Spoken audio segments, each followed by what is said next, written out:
Welcome back to the Building the Pride podcast. I am your host Drew, and I'm joined always by my co-host Mike. Mike, how are you? I'm doing all right, Drew. How about yourself? I am doing really good, Mike. Thank you very much for asking. I appreciate that. But we have a lot of stuff to talk about tonight, so we are just going to dive right in. So it may be a little bit different format than tonight, but we'll do our best to do as much Lions talk as we possibly can. All right, let's do it. Well, first, we do have a new sub. Excellent. I lost the name though, so it's like Michael. We'll give a proper shout out next week. I don't have my my notes in front of me, but we are up to I think 90 now, so we're getting pretty close, man. Yeah, 90.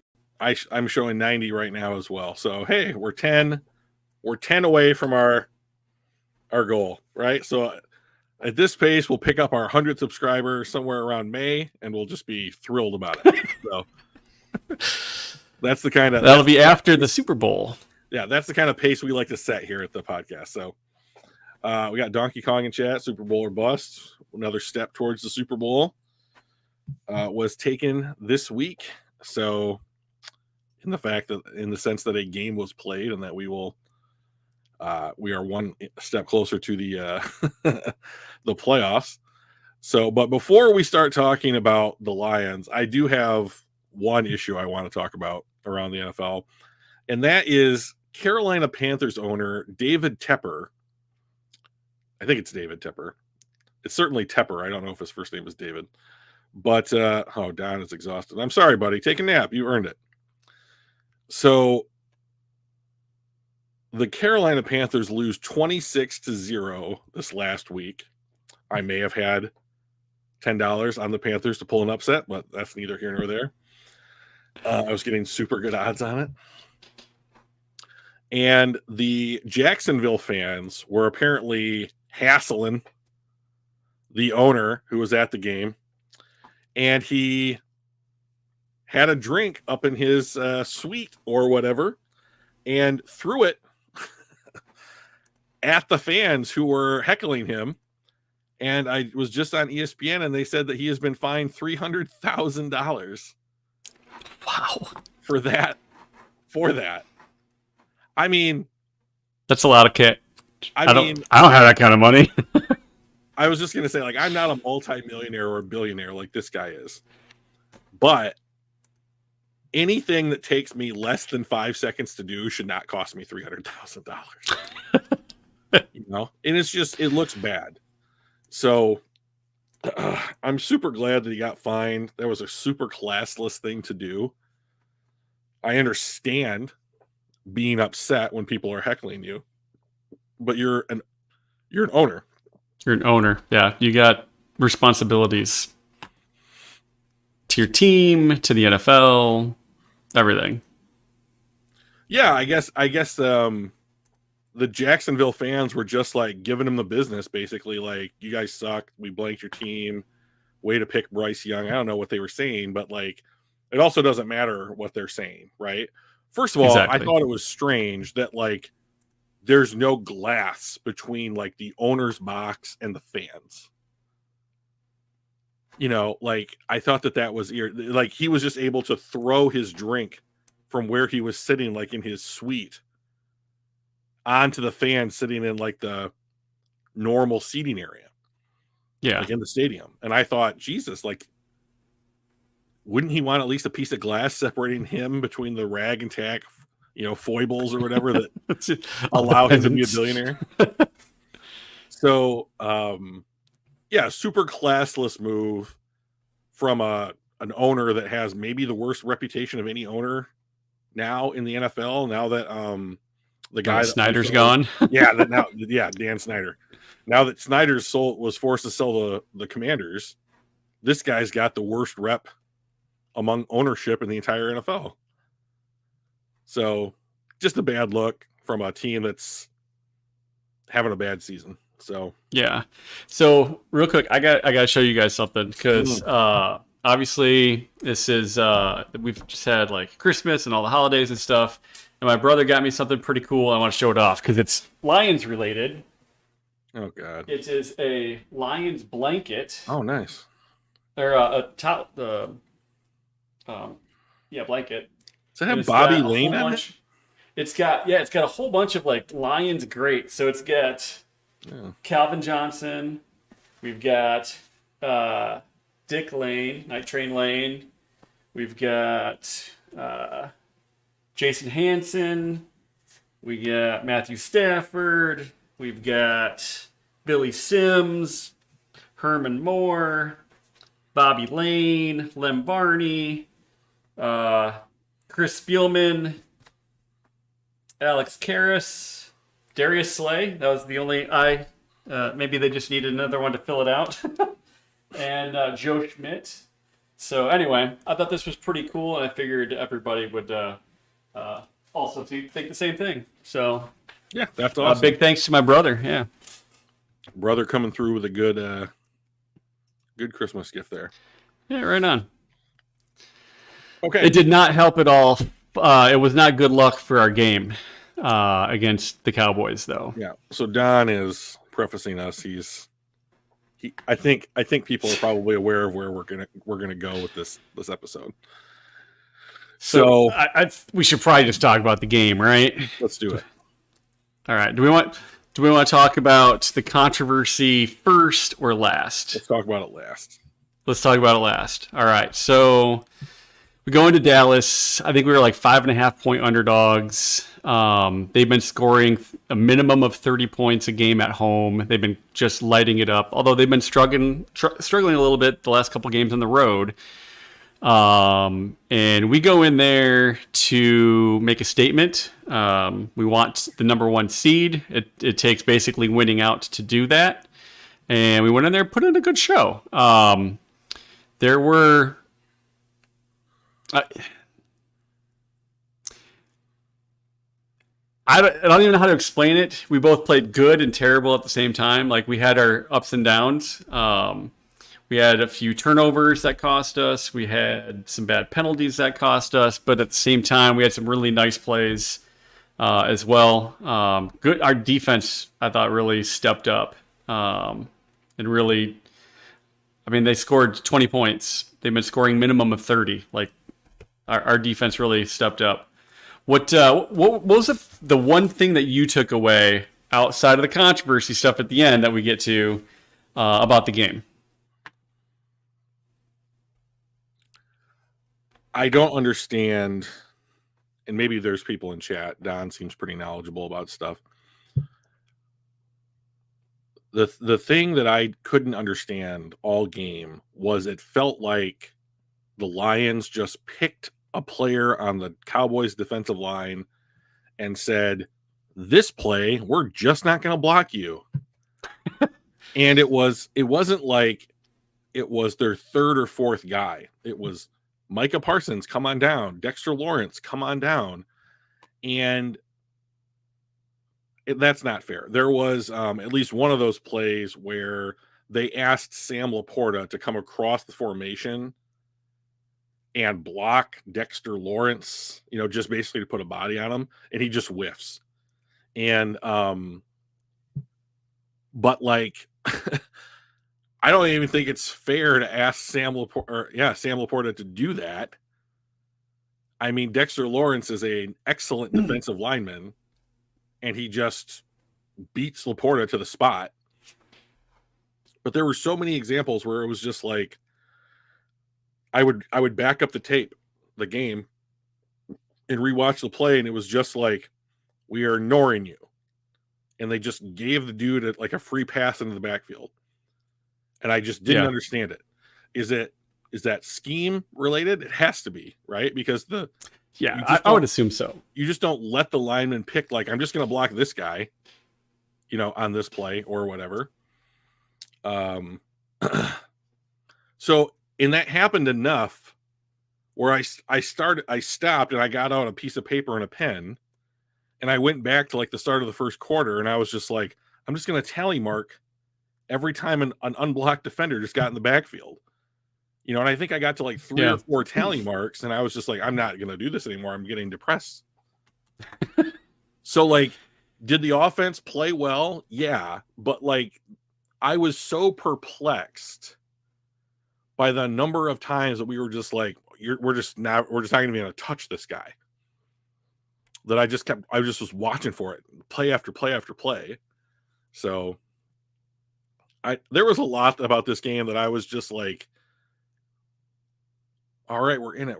Okay, like we can get the lead back here. And then I would just scratch my head. Yeah, I was a little, like I said, I thought it was kind of up and down. You bring up a good point about the offensive line and just letting everybody through. It felt like, and I need to go back and rewatch it, but I thought Decker had a really rough game, but he was actually one of our higher graded players. He was our second highest graded player. So I have a feeling I attributed some of the onslaught, because a lot of it came off the left side, to him, and it probably wasn't him. It was probably the left guard. Jonah Jackson was the left guard, and he is our second worst graded player this game. Graham Glasgow on the right was the third worst graded player of the game. So I do have a feeling that I gave Decker a harder time as I was watching the game live, and I need to kind of go back and rewatch. But it felt like at least once a series that there was an unblocked guy coming in, a tackle for loss, a sack, a hurry, something, and it was just really frustrating to watch. Yeah. Moving closer toward the controversy, like I had a lot of questions about play calls in certain scenarios. And I get that Campbell's aggressive. He's the most aggressive coach in the NFL when it comes to like going for it on fourth down. Mm-hmm. But I don't know that it has to be so aggressive that like we're going to live by this, die by this on a week to week kind of basis. And I thought we died by it this week. So was there a specific thing that you thought we shouldn't have done that we did? When I was watching the game and it was 4th and 3 at like inside the 5, and it was 3-7 Dallas, I was like, just kick a field goal, take the points. It's closer than an extra point at that point. Yeah, you don't take the lead back, but you had gone the entire first quarter holding Dallas to a single touchdown, and you're right there. And I know that he's not going to completely change his MO. And, oh, okay, it's 4th and 1, we'll punt it. Like, that's just not who he is. I'm not asking him to be that guy. Right. But I'm also thinking, like, if it's 4th and 3 from the 5, and it's 3-7 in the first quarter, like maybe it's okay to just take the points. Maybe it's okay just to keep the game that much closer. Yeah, I think hindsight is pretty easy to do that kind of stuff, right? I was calling for it when they were doing it. I was like, bring out Badgley. Sure. Nope, they're going to run a play, and then the play was we're going to throw the ball, and then Goff gets pressured, and he's terrible under pressure. And this game was another example of how bad he is under pressure. And he ends up trying to throw to his right as he's going to his left. And Laporta had to, of course, stop and try and go back for it. They don't convert, and they give the ball back to Dallas. And then, I just thought, okay, live by it. Yeah, I didn't mind it. I don't mind being aggressive at that point. It doesn't get you the lead. It's early in the game. If you do mess up and you don't make it, they've got to go a long ways, and all that kind of stuff. And I think the play call or the decision itself, to me, I'm okay with.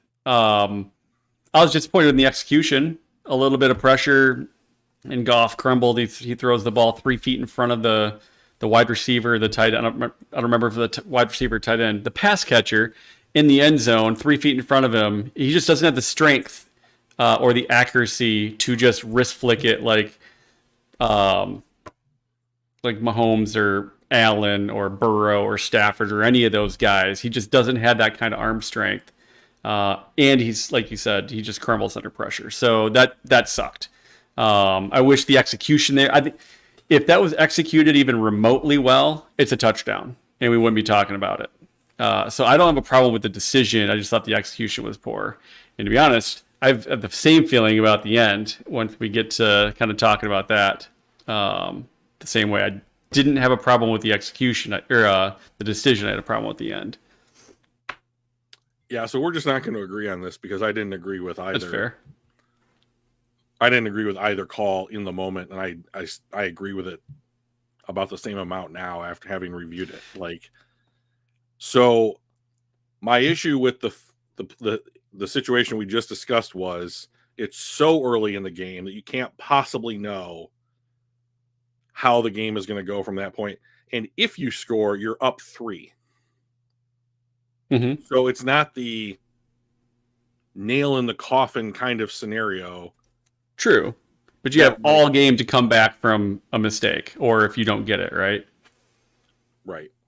Or 3/4 of the game. So if we looked at the percentages on the likelihood of going for teams in the NFL who attempt to score a touchdown from that distance with one opportunity, as opposed to kicking a field goal in the same scenario, I'm betting that the field goal numbers are like this compared to the touchdown numbers. And while I don't mind, and they certainly agree with the idea that there are scenarios that it's absolutely the correct decision to go for it in those particular situations, I did not think that at that point in the game, from where they were, that it was the right call.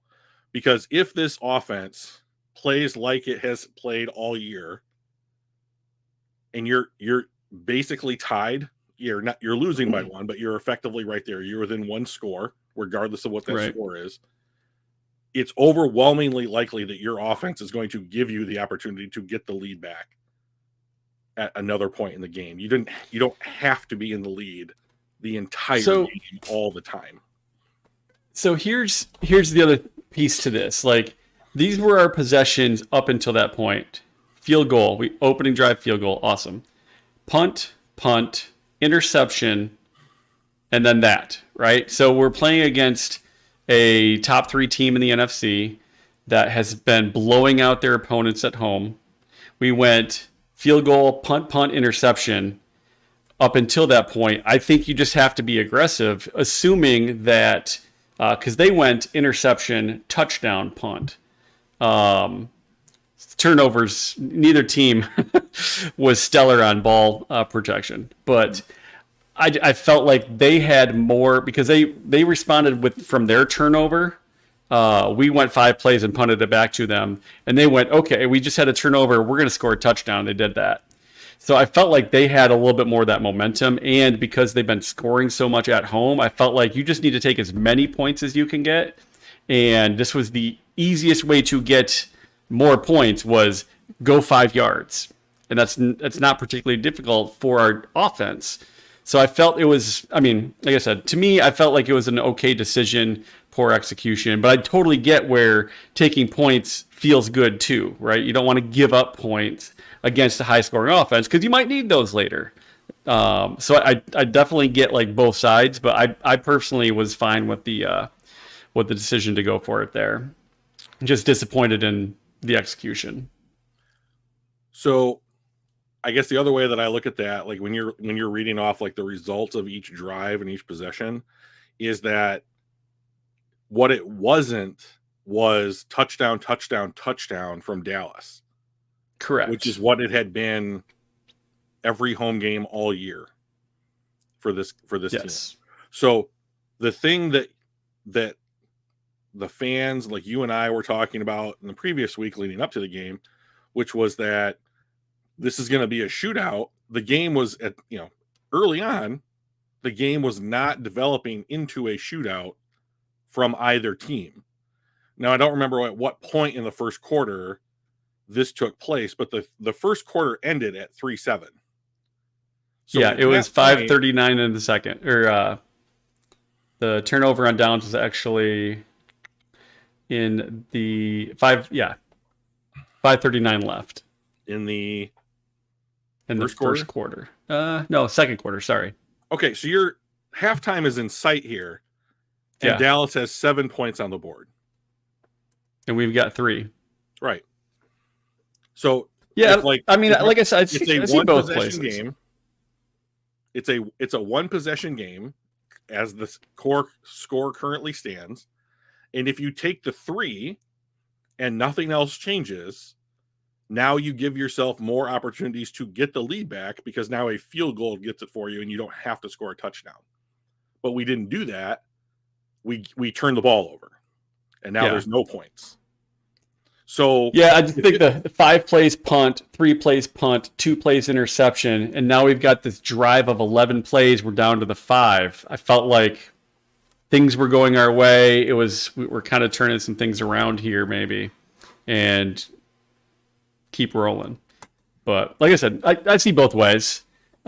We then followed that up with they went 7 plays in punt. We went 3 plays in punt, and then they 2 plays end of half. So it could have been 7-6 at the end of the first half. Yes, could have been 7, and they got the ball right. And then they got the ball coming back. Right. So, of course, at that point, everything changes. Right. It's they make different plays or play calls based on the score, who's ahead, who's behind by how much, where you're at in the field. So like literally everything after that changes butterfly effect style. But it all things being the same, it would have been the difference in the game. Right. And so my point is effectively that you don't know how the rest of the game is going to go. So I think that dependent upon the situation, you've got to say, okay, what's the highest likelihood of us being able to put ourselves in a position to win the game? And like, in my opinion, this situation at this point in the game was take the points. Now, if it's, a different game, different opponent, different situation, I might have a different opinion. But I also don't think that like he's wrong all the time either for doing stuff like this. I just think that in this one particular spot, it was wrong. So fake punt. Were you good with that one? No. So let's talk about the fake punt. So and maybe you can bring up the particulars while we're doing this, but we were like somewhere between our 30 and 40 yard line, and it was 4th and 7, I want to say. Trying to track it down. Yeah, no problem. So anyways, they direct snap the ball. It was that drive. That was that drive that we ended up going for it on 4th and missing it. So it was 4th and 2 at Detroit's 28. Direct snap to Jalen Reeves-Maben, who throws a dot over to Khalil Dorsey. He threw a great pass. He was on the move. He didn't get to set his feet. Jared Goff could take notes, but like, but so you run the fake punt, and you have a linebacker throw a pass on the run to a defensive back. It worked out, so he's the hero. So it worked. I would not have called that play. I would have just punted the ball. So here's my issue with them and running all these fake punts, which they have done throughout his tenure. It's not new that Dan Campbell runs a fake punt. I believe they're 9 for 11 on fake punts. Either that or 10 for 12. Which is an unbelievable percentage, an unbelievable one. Because nobody expects it. Although you're getting more to expect it, right? The more often you do it, you have to be ready every time. I would think if I was any other team at this point, having seen Dan Campbell call fake punts from basically wherever on the field, yeah, I would just be like, we are just going to run punt protection, like from the old Madden game, where you just basically are like, we're just going to have our guys be prepared for the fake. No one's blocking punts in the NFL. I mean, I will say that, yeah, exactly. No one blocks the punts. Well, very rarely. But I've been impressed with the imagination of the fake punts. Like, you get a direct snap and he runs it, and you get we had a couple of those, and you get one where the punter throws it, right? And then this one was a direct snap. It looks like he was going to run it, and then he throws, right? So like, I thought they were getting a little bit creative there, where, oh, it's a fake snap to Jalen Reeves-Maybin. He starts running off to the side. Everybody like starts going after him, and that gives our guy the ability to just be wide freaking open, and he just tosses it ended up being a 31-yard gain. I don't know how many air yards it was, but like, I like the fact that it was a tweak on what people were expecting from our previous fake punts. But I definitely think that in the playoffs, I feel like there's a lot more risk and a lot less reward, right? So it's a risk-reward ratio. Here, if it doesn't work, the worst that we can happen or that we can have happen to us is we lose the game and we end up in third place with a home playoff game. Okay, might as well go for it. In the playoffs, it's lose and go home. So like, there's a lot more risk there, and a lot less potential reward. So the way that I've always looked at stuff like this, and one of the reasons that I have such trepidation about this kind of stuff with Campbell, is that all the stuff that you just said is true. The way that I look at it is the point that you were trying to make was that the consequences are higher in the playoffs than this past week in Dallas. And the way that I have always looked at it is, I'm trying to win a football game.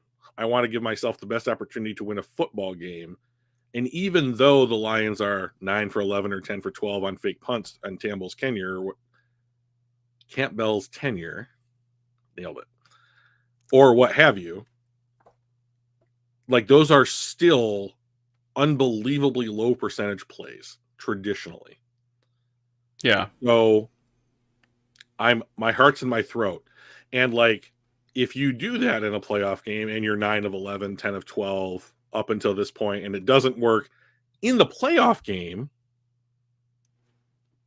it's fucking disaster. Yeah. Like I said, the risk reward has got to be there for me. In a game like this, I didn't think there was a ton of risk because we don't really lose anything. We're in the playoffs, guaranteed spot, minimum 3 seed. I thought there was a lot less risk. If 2 weeks from now, because we'll be in the wild card game, but like, I think that we will not do that. So hopefully we won't have to. Maybe we can just convert on third down more often because we were abysmal. Nice. That would be nice. I'm going to disagree that there wasn't much to lose, because if the Lions win this game and San Francisco loses to LA next week, Christian McCaffrey's out for that game. Yep. The Rams are playing as well as you could argue anybody in the NFL right now. It's closer to a coin flip than it would be, say, week 8 or what have you. If the Rams win that game, the Lions own the tiebreaker with the Eagles. Yeah. All they would have to do is beat Minnesota, and they'd be the 1 seed. So while it's true, you can't fall very far, I think the upside of winning this game was potentially massive. And so... And we didn't expect the Eagles to collapse. Sorry, Michael. Michael Wortnaby. I don't know how to pronounce the last name there. But he threw a comment in there earlier. He was our new sub. But he's an Eagles fan, joining Oh. for our podcast. So thank you for that.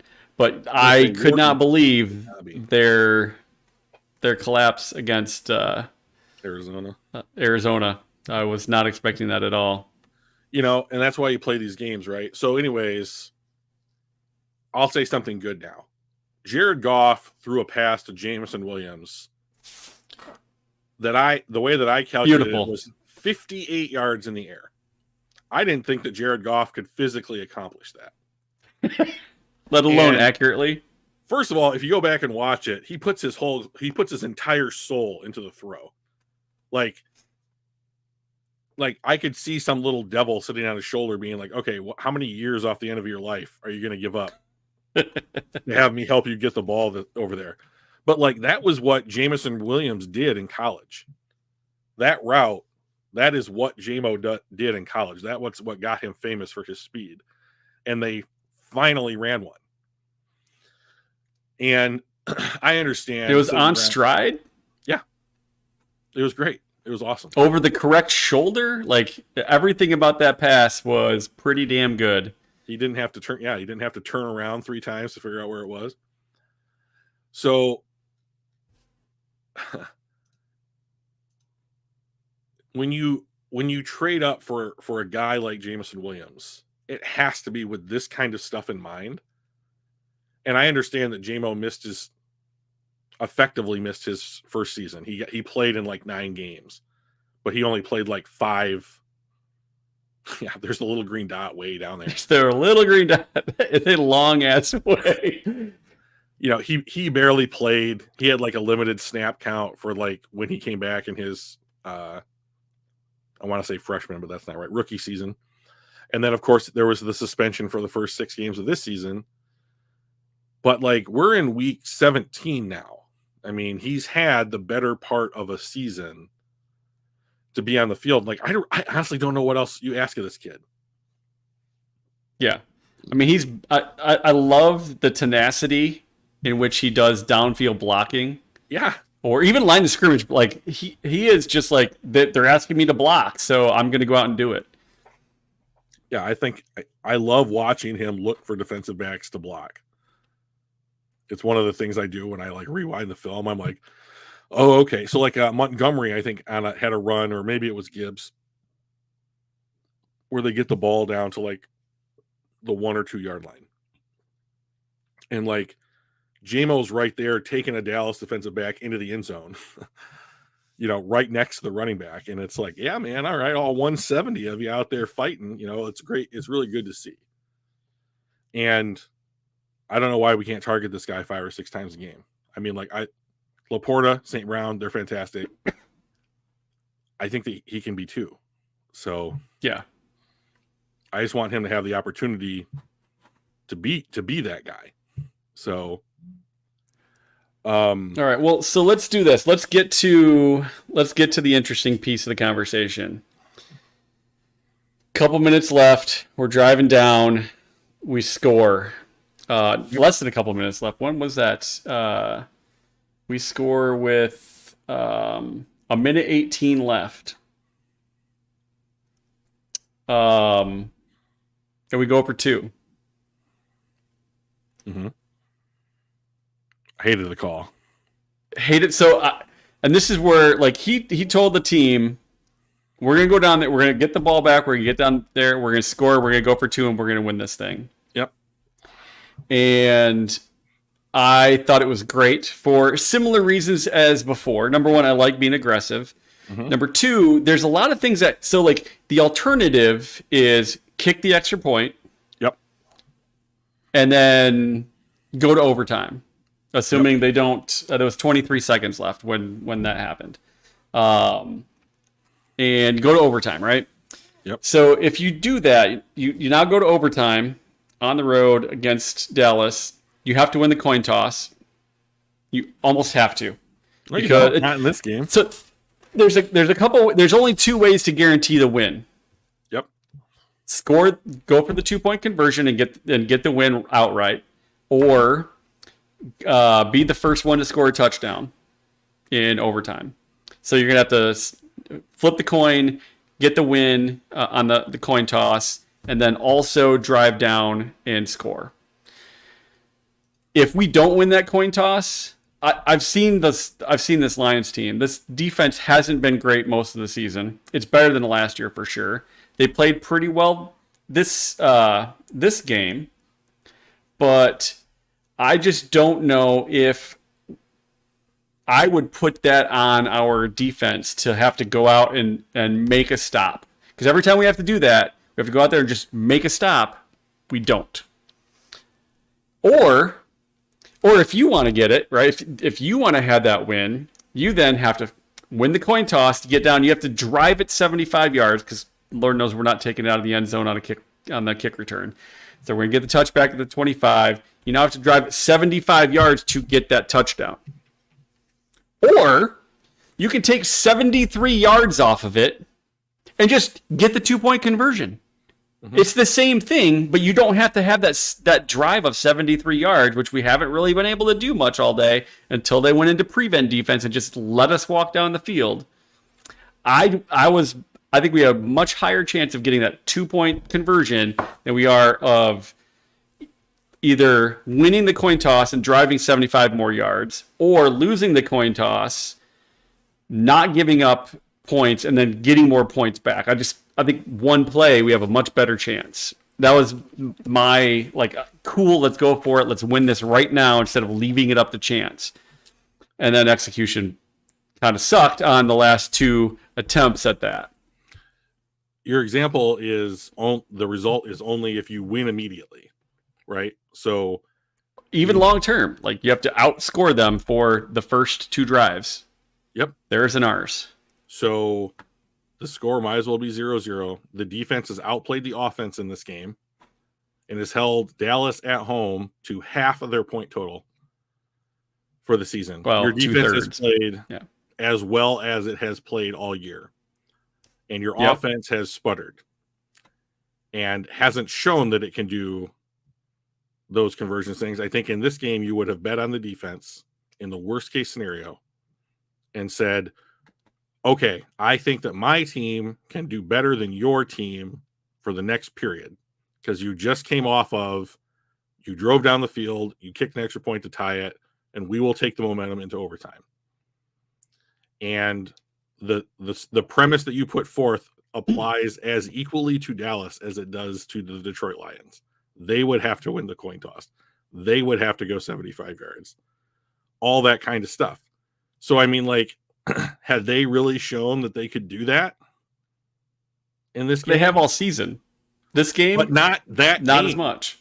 That game. This game. That's the only thing that mattered. The previous however many games don't matter in the context of we are in this particular situation right now.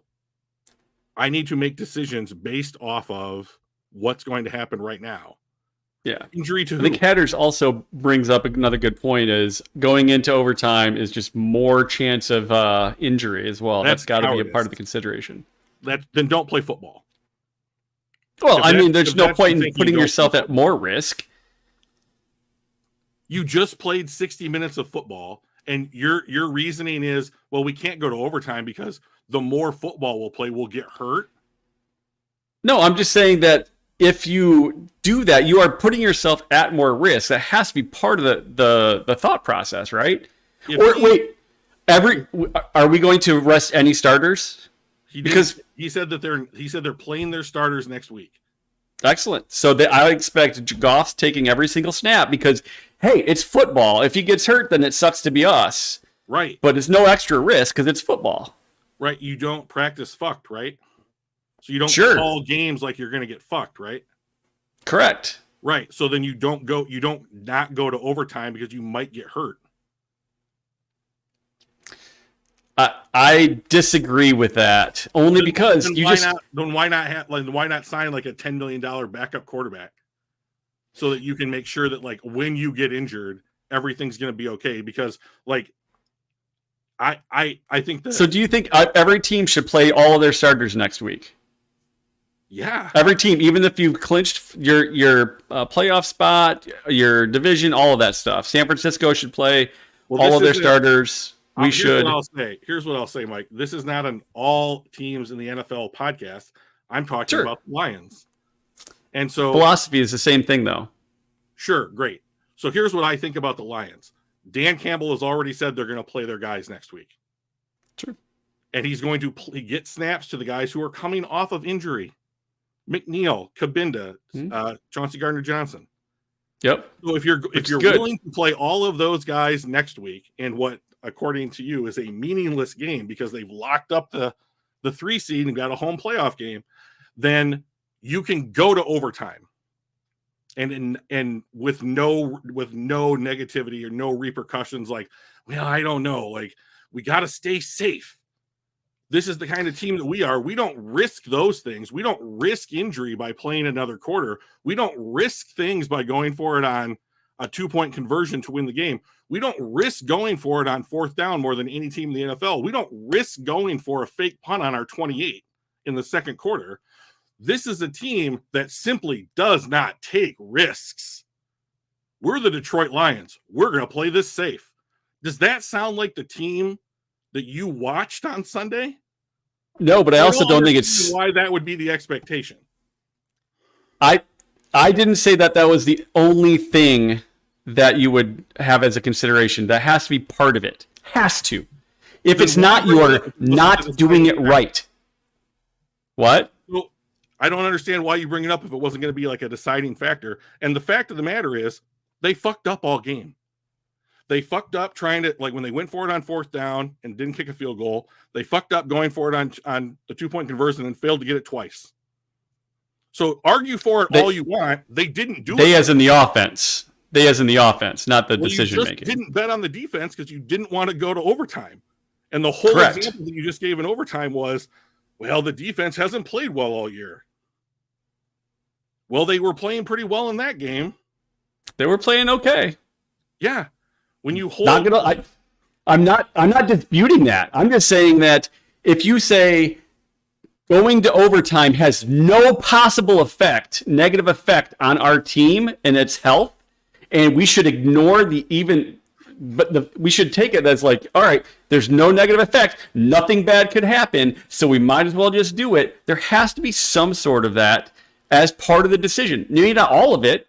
I don't think that's not even a reason that I would do it. I would do it because if we can't get 2 yards, we don't deserve to win. They didn't get 2 yards in multiple situations the entire game. And we didn't deserve to win then. I don't know what deserving and like putting yourself in the best position to win the game have to do with one another. And I don't think that any team in the NFL has ever said, we can't go to overtime, we have to go for 2 because it just incorporates so much more risk. That's why you're right. No team has ever said that the only reason why they didn't do that is because of risk to injury. You're paying. I guarantee you, when they do these kinds of things, they are thinking about that, as well as the same reason why most of the teams that are locked into playoffs are going to be resting their starters in some manner, and we will too. I guarantee you, Goff doesn't take every offensive snap. I would put money on it. Well, that's great. He may not take every offensive snap, but Campbell's no, he's not going to. Sure, you're going to put him out there, keep him a little fresh, right? So he's taking a risk. He is, but he's also going to give him a rest. He's reducing the risk. Sure he is. He's going to be reducing the risk by not playing him as much. You're taking that as an absolute fact on something that has not happened yet. Correct. And you are taking it as an absolute fact that it will happen, that he will. Everything's fine. All I have said, Michael, all I have said is that Campbell said Goff is going to play. That's all I've said. So if that is true, and Campbell, as the manager of risk for this team, puts him out there, that is a decision that he's made, and his job is to assess risk. Sure. And he did a shitty job of it this last week. I just disagree. Lost the game, Mike. So I don't know why you would think he did a good job of it. Well, let's go to why did we lose the game? Sure. Let's talk about the referees now. All right. I think there was if the referee had done the thing that he was supposed to, and I think it was just a simple mistake in my opinion. I don't think there's I don't think Vegas has anything to do with it, and I don't think there's some mass conspiracy. I don't think so. We had Dan Skipper going to him 10 times throughout the game. I'm reporting eligible. I'm reporting eligible. Big white guy walks up to him, says, "I'm reporting eligible." He announces the wrong number. Yep. And then we throw it to Decker, right? If the referee doesn't mess up, we win that game. Right. All of those things, you're like, well, we didn't win, so therefore it's because all of his decisions were bad and his risk taking cost us the game. I disagree. I think the referee fucked up and it was a mistake and it sucks to be us. But our game wasn't lost because of him. I think our game was lost because of a mistake by a ref who's a human, and it just sucks.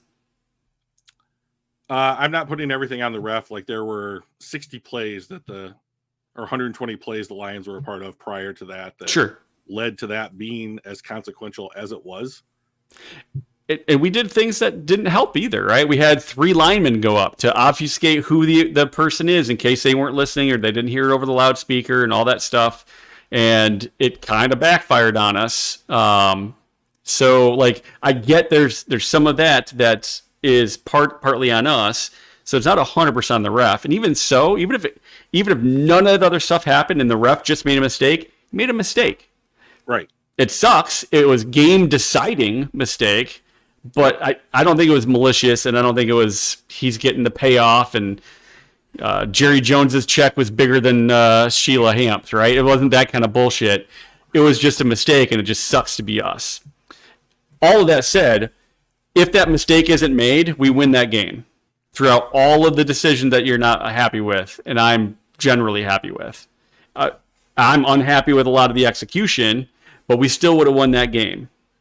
So, like, I think it's one of those things where this is just one of those really polarizing games, and especially at the very end, whenever you lose a tight game, you always can go back and take a look at, well, what if we had done this differently and whatnot. And sometimes you're doing it during the game, right? Because you don't know what's going to happen at the time that the first field goal was decided we're going to go for it. Like, you don't know what's going to happen later on. But in the moment, you're like, hey, we should take the points. And I was like, I like the aggressiveness. Let's do it.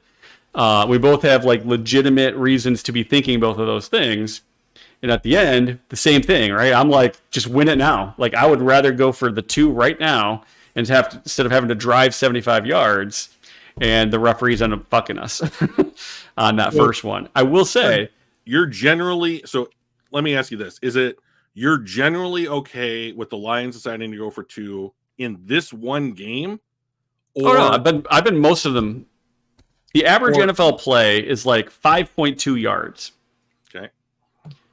If we can't get 2, we only have to get halfway to average to get there, right? Like, now if it was 4th and 4 from our 10, I'd say we probably punt it, right? Like, there are points on the field where you have to figure out if I'm going to turn the ball over and they only have to go 10 yards. That's a lot different than if I turn the ball over and they have to go 95, right? Those are 2 different decisions. So let me ask you this. In the context of you have scored and it's the last time you're going to have the ball, mm-hmm. and you can either kick an extra point and tie it, or you can go for 2 to take the lead. Yep. You are in favor of, in those situations, going for 2 to take the lead. I would say generally yes. Like, so specifically right now, or in this game, we're in a hostile environment, playing better or being closer than I expected us. I figured we'd lose by a touchdown. Going into overtime, I would much rather go for it there than not. Now, if that's the Super Bowl, I don't know. It probably depends on how the rest of the game is. If it's a shootout, then no, I don't want to do that, because then it's all on the coin toss, right? Because if every team just keeps driving down get a touchdown, then they get a touchdown, and vice versa, whoever wins that coin toss is probably going to go down and score the touchdown. So I would probably not want to kick the extra point. I'd say let's just fucking go for it right now, because obviously our offense has been tearing it up at that point. So I'd say most of the time, yes, that's accurate. I would rather just go for the win right there. But again, to me, it's a risk-reward thing. I think that the risk of losing there doesn't hurt us that much. But I also had more faith that our offense can get the 2 yards than I did that they were going to get another 75 yards. So it's all to me, it's context. It's context necessary, right? If it was a 3-0 game or a 7-0 game, and we just went down there and scored, and now we've got to decide, are we going to do this again? I don't know. That's a much different game. Okay. So in general, you would just kick the field goal or the extra point in like every circumstance and just go to extra time and see what comes. I don't see a downside to just all you're doing is extending the game. I mean, like, to me, the situation where you go for it is when you're like Wake Forest and you're going to beat number 1 Clemson. And then that's the upside. But like, if you're just like 2 teams, like the Lions and the Cowboys are the 3rd and 4th teams in the NFC. Yep. It's not one team's beating a juggernaut for bragging rights. Like, there are some seeding implications here in the playoffs, which, to your point, need to be taken into consideration. But I don't look at it like we can win the game right now, and if we don't do that and we just extend the game, it's unlikely that we will win. I look at it as we are just going into another period where you basically know, I have to score, I have to stop my opponent. You just did that for 60 minutes anyways. And they showed that they could do it. I mean, it would have been 2020. They basically played the Cowboys in their building to a standstill. Right. And there's a 50% chance that you win the toss. I mean, and even if you don't, the worst case scenario is you're putting the unit that's playing the best in this game back out onto the field in your defense. And like, what I have always thought, like, in situations like this, is that you don't have faith that you can continue to do it. Like, I don't. You have to win right now, because if you extend this out, it's unlikely that you'll get the same result. Because yes, that's exactly what my thought is. Right. So you don't have faith that you can win past this point. Correct. Right. That's a lot of pressure on Goff, and he had not been playing particularly well. Their defense was after him. I don't. I didn't have faith that they were going to be able to go down and do it again. I just don't. So why would So did you think that at any point during the actual game? Yes, I didn't think that we were going to come back and win. But why? Because we hadn't done it all game long. But they just did it. They had just done it. Going into that drive, we got that drive started at the beginning of the 4th quarter. Is that right? So Hatters made a point here. The only reason we scored is because they played prevent. Who the fuck cares? 100%. 100%. Who the fuck cares? They scored the touchdown. That is a factual statement. They scored a touchdown. Why did they score the touchdown? Do you think they're going to play prevent in overtime, or is it going to be the suffocating defense? Points in the rest of the game. That is true. They scored a field goal in the first, got shut out in the second, scored 1 touchdown in the third, and a field goal in the fourth. And here's another situation we haven't talked about yet. But if Derek Barnes could effectively tackle Dak Prescott, that's a 9-point swing. Yes, the touchdown for sure that we're giving Dallas credit for was a fucking fluke. They really only scored 13 points, right? Because the fluke 92-yarder that put it on the board is such an unlikely thing that has happened. Just like going down and with under like a minute and a half left and scoring against a prevent defense to tie it. Like, for every punch that you throw with, we can't do it, I think there's something about this game that the Lions did that was either like, yes, the same thing happened for us or against us that happened for or against the Cowboys. Right. Because ultimately what this was these two teams were super evenly matched. And for whatever reason, Campbell was like, we've got to win right now. And what ultimately what this did was it was like, we're going to put the game. What ended up happening was the game was decided by the referees. Now, I have a hard time believing. Yes and no. You just said the referee decided the game. So, if you kick an extra point, what's going to happen on that play that's going to take a loss off the board for the Detroit Lions? That they missed. Well, our place kicker hasn't been particularly good, and he's missed multiple extra points throughout the year. Other guy in, right? So, and he had made all of the extra points and field goals up until this point in the game. I don't think so. Right? Oh, yeah, in this game, yes. This particular game, he was... You also have no other choice, right? So, you don't have someone else that can come in and do those things for the Lions. So, regardless of whether or not they're super comfortable with their place kicker, which they obviously have not been for years, is that correct? That's the guy they chose that week to do all their kicking for them. And if they don't believe that he can make an extra point, then you should have gone for 2 on every touchdown that you had. There was only one other touchdown. And they didn't do it. And he made the extra point. So what's the deal? And we're talking He's 1 for 1. He's perfect. Why did we ever doubt him? Are you saying that you should have doubted him being 1 for 1? No, I'm not saying that. I'm just saying it's not a guarantee that he's kicking that field goal. So yeah, after they cut him previously because he fucking sucked. So that's on them then for not going out and getting a different. Last I checked, Robbie Gould is still a free agent. Yes, I believe so. I mean, you can't call Robbie Gould and be like, hey, do you want to kick for a playoff team for 3 months? Boggles the mind, doesn't it? Correct. So of course he could do the whole Mason Crosby thing, and right, yeah. That's Rams kind of brought him in no, we're gonna stick with Haversink, who completely ruined their game, and then he went and missed the game winner. Oh my god. I can't believe that the Detroit Lions would say we have to go for 2 here because we don't trust our kicker to make an extra point. I think there's a lot of pieces to it, right? What you're trying to do is you seem to be saying it has to be a reason that they chose. It has to be, it's injuries. We can't do injuries. That's the only reason. No. Or it's got to be then they don't believe the kicker is going to be able to make the extra point. No. But it could be both of those. It could be also the belief that we are going to score there and that we can get 2 points.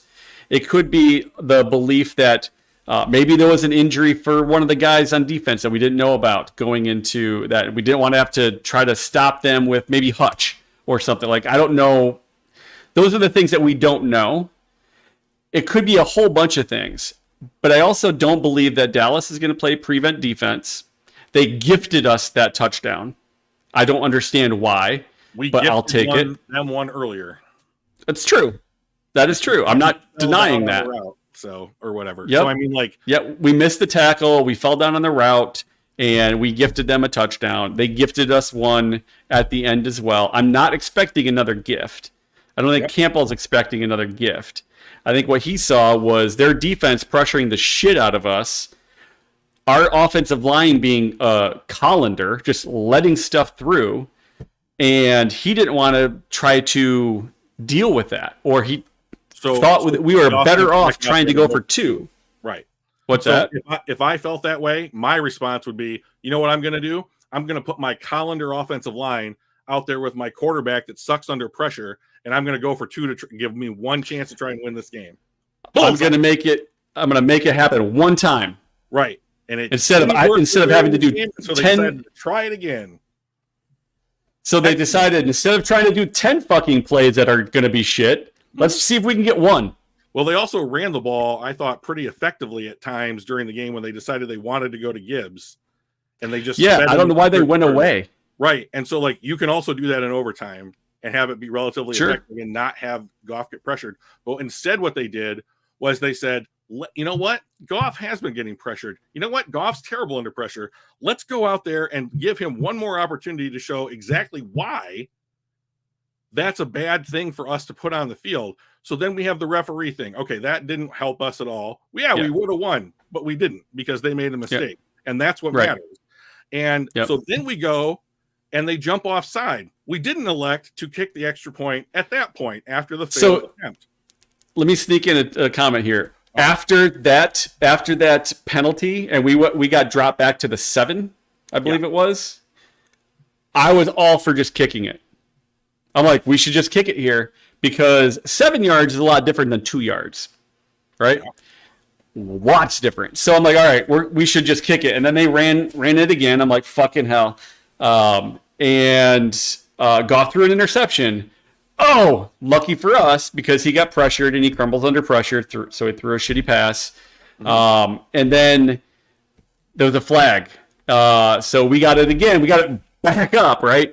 Unfortunately, it was to like the 4 because it was half the distance to the goal because we were inside the 10. Wasn't all the way back up to the 2, which you would think like if you can go back 5 yards on a penalty, shouldn't you be able to go back to where you were? But whatevs. So back at the 4, I'm like, okay, this is right at the outside of my comfort zone of like, would I go for it here or not? I was a lot less excited than the first try at the 2. At the first try at the 2, I was totally comfortable with like, all right, just do it. We can do this, whether we run it, damn near fall forward, 2 yards. We've got a lot of weapons. I thought the actual call was fine. Like I thought it was brilliant. It was well designed and well executed. At the 7, I thought no, we should kick it.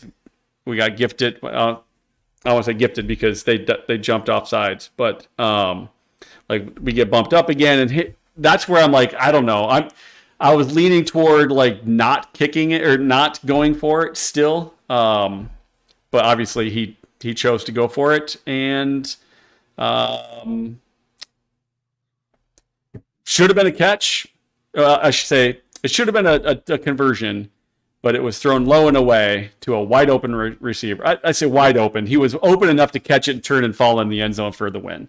And it was a bad throw by Goff at the end. Well, I would have been fine kicking either one of those, but not the first. I would have been fine going for it on the first one and then kicking the other 2. Yep. And they didn't. And they lost because of it. That's true. So there's another loss on the record. Not a huge deal, right? Just might cost us the number 1 seed in the playoffs, but that's okay. I didn't want to buy in home field advantage for every game I would have played past that point. That would be terrible. That's not something that I think the team should strive for. Boy, hindsight's really great, isn't it?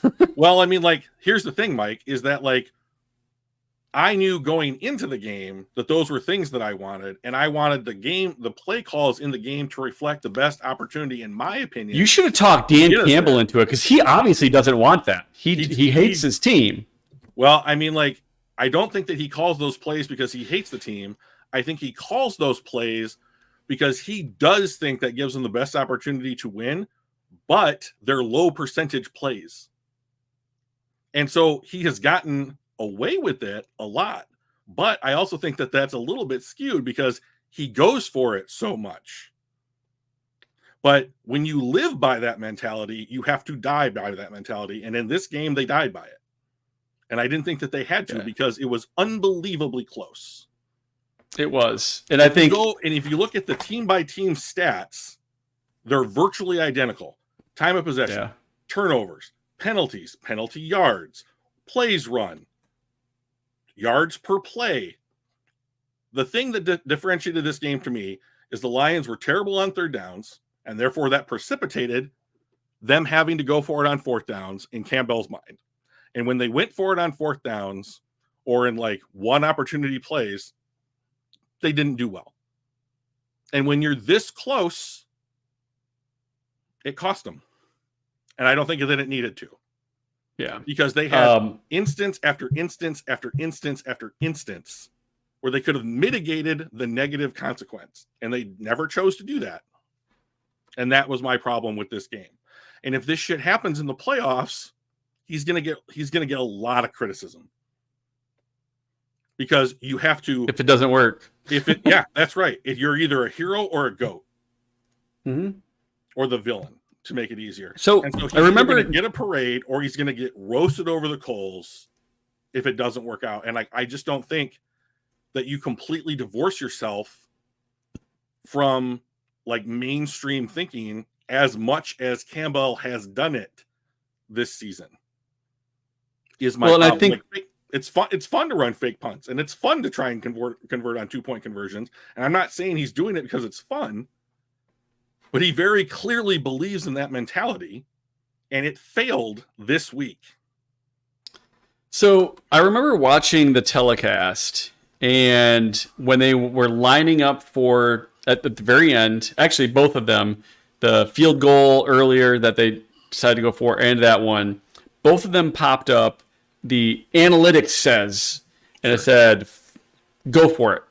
Both times, analytics said go for it. I don't know where they get that, right? I don't know, is it a, I know with like next gen stats, they go back all the way to 2014, 2016. They, maybe earlier than that, but they've got like 10 years of every single play of every single game, and all of the things in between, like down and distance, time of possess, like all of that shit they've got, right, as part of their metrics. So I don't know if they're using the metrics from that, like, all right, in these percentages of games, this would have won the game, or it's successful X percentage of time, so therefore your odds are better going for it.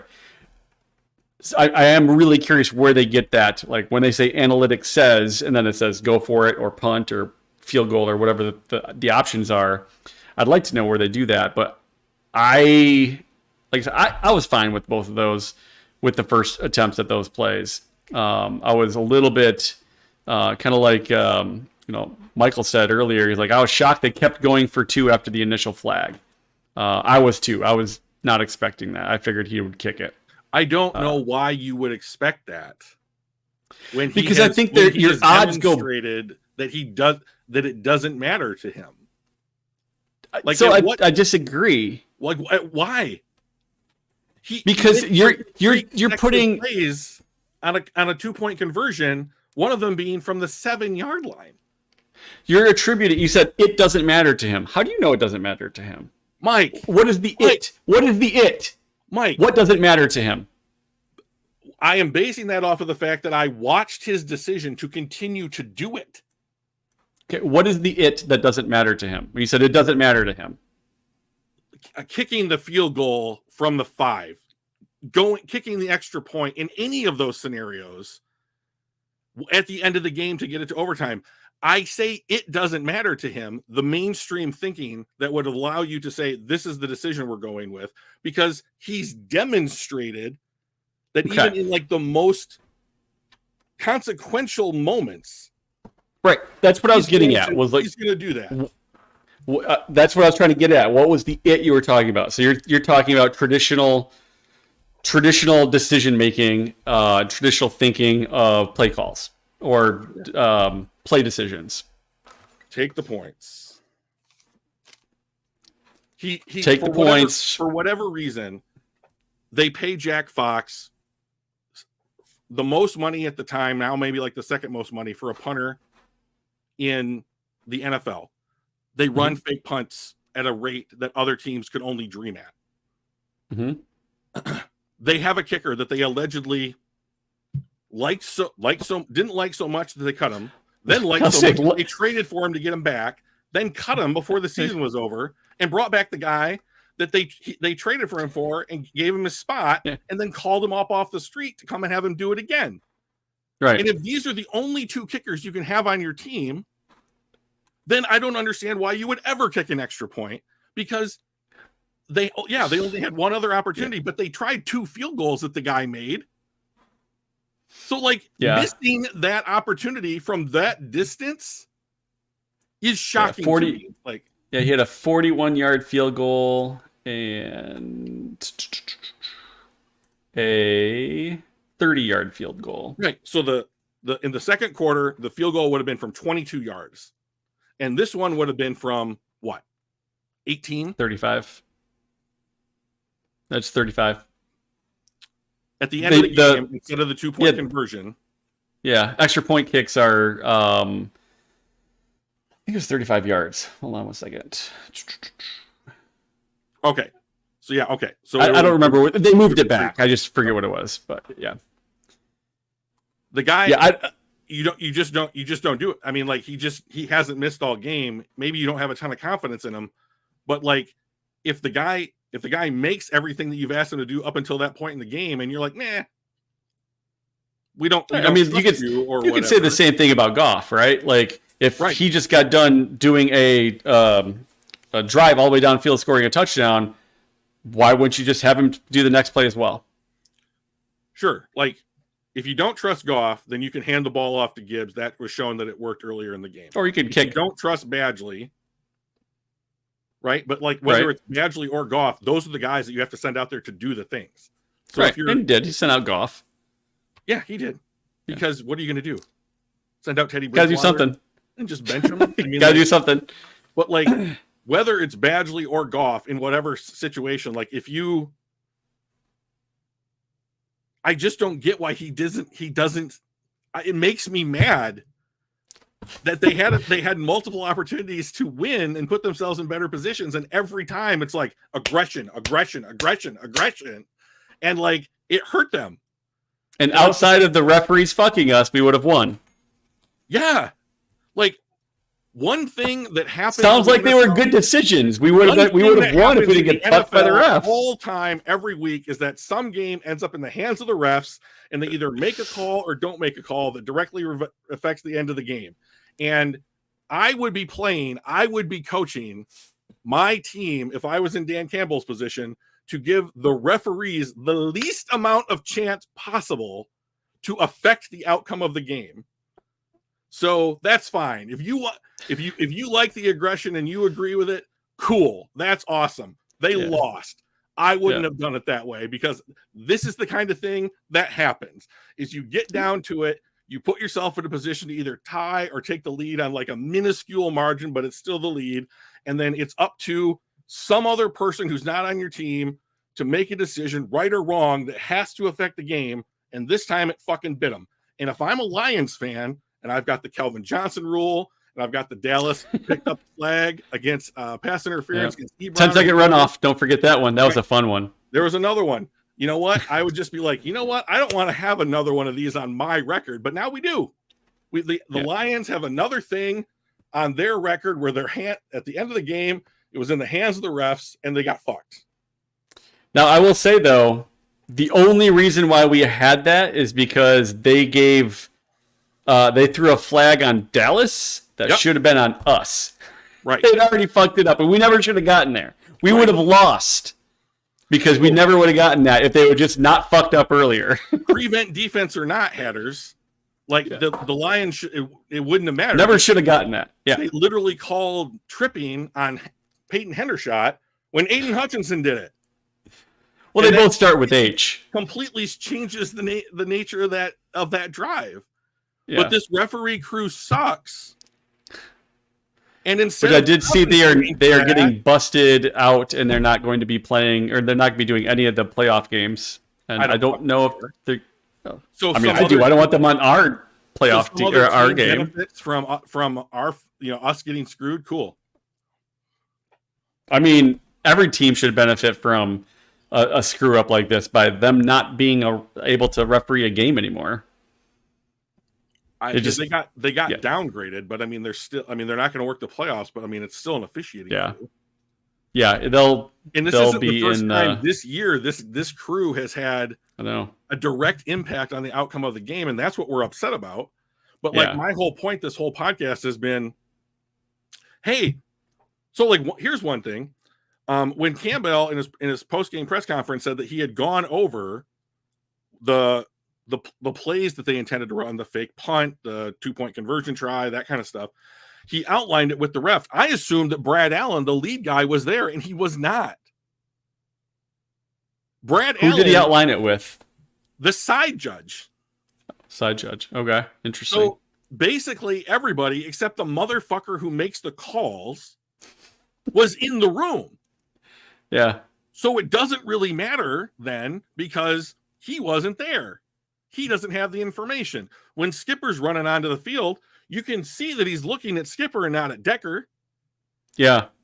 So, like, even if you take the steps to try and mitigate prior to the game and do everything normal, you got to say to yourselves, hey, we drew the officiating fuck-up crew. Maybe we need to take one additional step, like, hey, can we get a meeting with Brad Allen before the game to go over these plays? That's not on Campbell, and I'm not saying it's on Campbell. Yeah. What my point is that it's like, we know that this crew has had undue effect on teams this so far this year. So we need to take that into account. And so the way that I would have taken that into account is I would have taken the higher upside plays, a field goal attempt, an extra point attempt. Even if you don't know how the game is going to end up, I try and put it in a position where it won't matter what's going to happen. But I think the Lions are too in love with like the idea of like we have to play from the lead. Because we can't win otherwise. I mean, but like here we have the game that's like you played the Cowboys to a standstill in their building. Yeah. And it was such a weird game because we got lucky and we got unlucky. We got lucky with the tripping call that went the wrong way that allowed us to actually have the drive. We then got unlucky with the referee fucking up that cost us the game. We got lucky a little bit even on that second 2-point conversion. That was would have been an interception, right? That was an offsides. We got unlucky with Derek Barnes missing the safety sack. Yep. And then even unluckier, 3.5 seconds later when our defensive back falls down trying to cover CD Lamb, who just then jogs, to the end zone with nobody near him. Like he really did jog too. I mean, he turned around and jogged backwards, didn't he? If I remember right. I don't think he did that, but I thought he did. Maybe not. Maybe it was just right at the end or something. I don't know. Certainly, but not running flat out. Yeah. So it was definitely this just roller coaster of a game for both teams. Goff's QBR was like a 38.4. Like he played like shit. I thought he was our 4th highest graded player, which kind of baffles me. But like 1 touchdown, two interceptions. In fact, honestly, the first interception, he hadn't even released the ball, and I called interception. He gets pressured. It was that little bubble screen. Yeah. The screen off to the left. He fakes, the play action to the right, and he starts turning, and I'm like, he gets a little bit of pressure. He starts turning. I'm like, oh shit, that's an interception. He finishes turning, he throws the ball right to them, and I'm like, I knew it. Like, you get flustered, he's going to do stupid things. I don't know. I can't believe he was our 4th highest graded player, and that was not even his worst play. Let's finish the podcast by talking about something that we both agree with. Yes. And that is you cannot have Jared Goff signed to an extension. And this is why. Jesus. Yes. I mean, I love having a 12-5 record. 12-5? Are we going to be 12? Well, we'll be 12-5 after next week, right? The Vikings are playing Jaron Hall. Like if he can't beat Jaron Hall, I honestly expect that the starters play, if not the entire game, like 3/4 of it. I would be surprised because they're not. I would be shocked. So they are going. I mean, like if they play more than a half, I'd be shocked. The only time that he has never played starters, and like when I say starters, I mean like Goff, is in the preseason. We didn't have the opportunity to pull starters in anticipation of a playoff game last year. But right. So this is a new scenario for this front office and coaching staff. But like when he was asked, I mean, I heard a reporter ask him in his press conference yesterday morning, are the starters playing against the Vikings?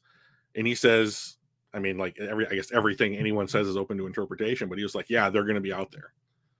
Yeah. So how long, like you can always ask that. And like, he's not going to say how long they're going to be out there because that gives the Vikings more information.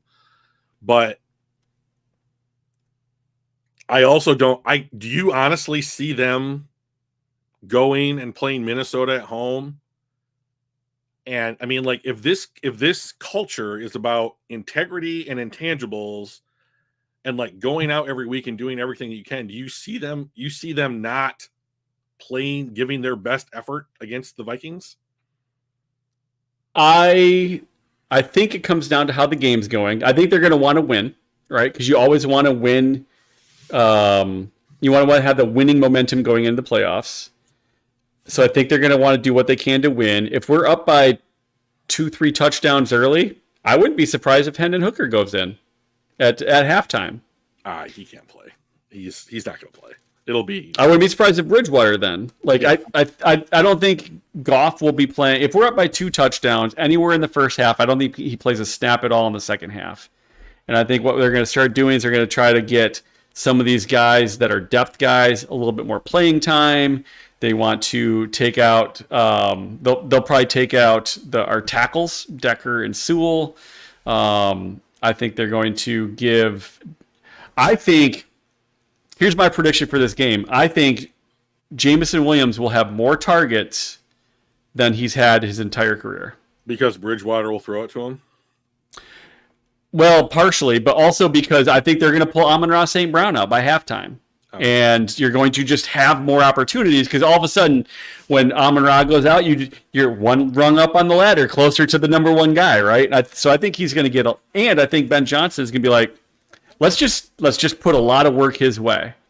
I think Sam Laporta will get enough work to try to break the rookie tight end records that he's close to. Once he does that, I think they'll pull him out. I think the Rams are going to do the same thing with Puka Nacua. He's really close to both the rookie catch record and the rookie yards record. I think he needs 29 yards to break the record and the 3 catches. He'll get both of those, and then I think they'll pull him out. But I think we're going to do the same thing. There's no reason to risk injury the last half of the game, especially if you're up by a couple touchdowns.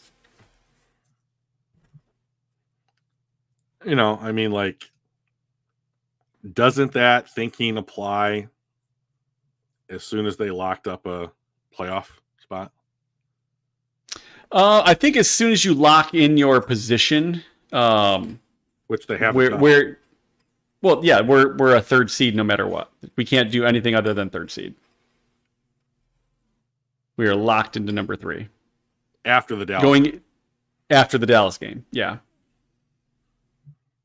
So, and I think that's one of those things that are like, okay, well, we are where we're at. So we literally can't get any better or worse, but we could get injured.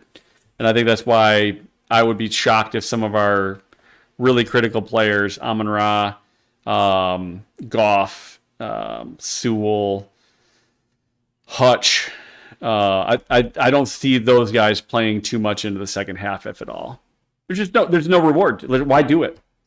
Like, you get nothing out of it except the potential for injury. Win or lose, it doesn't matter. So why take the risk? So I think he'll be smart about it. Well, we'll see. I mean, I have advocated for teams sitting players because of this exact reason before. I have a hard time with the Lions doing it when everything that I hear from Dan Campbell and Brad Holmes is, yeah, we're getting ready for next week. All that's behind us. Like, oh, we're focused on Minnesota. Like, we want to win that game. Like, we're going to, we're playing the starters, or like, we're going to get snaps for these, for these guys, heading in. Like, when I hear that kind of stuff all year, and then if they do pull their starters, even though there's like a logical reason to do it, I think it does not align with the rhetoric that I've heard from the team the entire time that they have been. Yeah, I think in this position, Campbell is aggressive, but not reckless. And I think that's what he's going to be like. Well, gosh, you've been aggressive all year. Why would you take your starters out? He'll say something to the lines of, "I'm going to be aggressive, but not reckless." And it would be reckless to potentially, leave somebody in for an potential injury and all that kind of stuff. So I think that's where he'll dial it back down a little bit. So the reason that I think that it would be in the Lions case, against, what's the word I want here? I guess their MO. That's not the right thing, but like, is that you're talking about certain players not playing, right? Correct. So the players that are going to go out there and play are risking injury.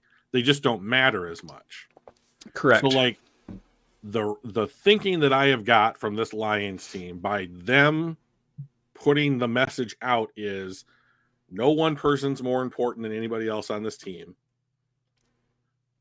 We are one team from the ownership all the way down to the players on the field. It is one train moving forward, one car moving forward, and any part of that operation that doesn't go with the others is now we have a real problem. Or like the message that has been sent to me is that we put our guys out there to give our best effort every week. Like that has been the line back when they were like a 3-win team 2 years ago.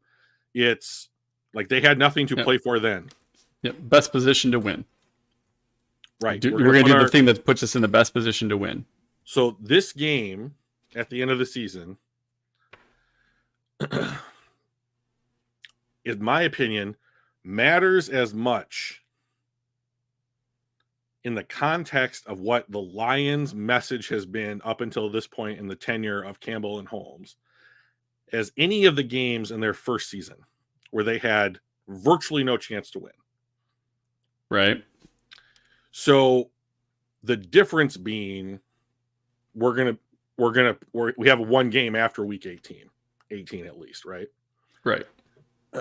But if you're going to say we're going to put our best effort out there, this team, we care, this is one team, we're all going to pull for each other, then I think that you put your best guys out there. And like, does that mean that you put Goff out there and ask him to throw 40 times? Maybe not.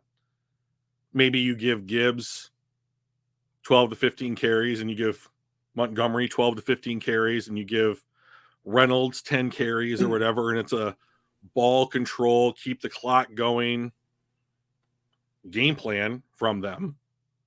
And you've got, maybe you're right. Like maybe it's dependent upon what the game looks like. Yeah. But like, I think if it's tight, I think that the starters stay in for longer because they want to win. They want to end on a win. I would hope. I mean, I would. If it's super tight the whole game, they may play every snap. I don't think we're going to have to, but I don't think that it's going to be tight. I mean, like, I don't think so either. We should win by 2 touchdowns. Yeah, I would agree. And that's why I put the last of my money on DraftKings on the Lions to win. And so that's not a reason why I'm saying like they need to play their starters, but like, I mean, that helps. It would help, but like, and and I think a lot of people would, say they, say it's like 21-13 or something coming out of half and the Lions get the ball and it's Teddy Bridgewater under center or something like that. And, you still got Gibbs and Montgomery and Jamison Williams, and maybe they run more packages where it's Khalif Raymond and not Amon-Ra St. Brown. Yeah. Or something like that. And like you're at least limiting snaps. Like I think a lot of people would say, oh, that's a smart move for the exact reasons that you've brought up.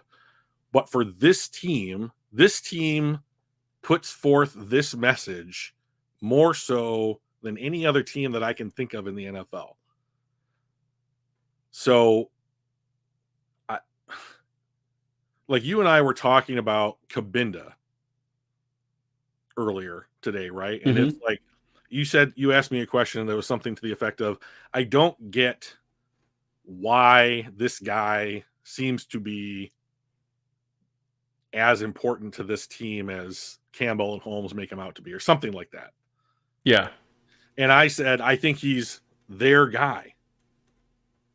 And if that is the reason, and he's their guy, like that mentality says to me that like you just go out and you play the last game like it was the fourth game of the season. And if the 49ers put Christian McCaffrey on the bench because they got the 1 seed locked up. Yeah, he's not starting. They've already announced it. Right, exactly. So like I get it from San Francisco, but like I don't hear Kyle Shanahan in the media every week saying like, yeah, this team plays together, they play for each other, and like, I'm sure he said a little bit of it, but not to the level that like Holmes and Campbell have put out. And like I would think it would be weird if they pulled their starters in this game for them. It'll be interesting. I think it'll be interesting, and then I'm sure Campbell will be asked about it after the game. Like, all right, why did you do it? Why did you wait so long? Why did you do it so early? Whatever the case may be.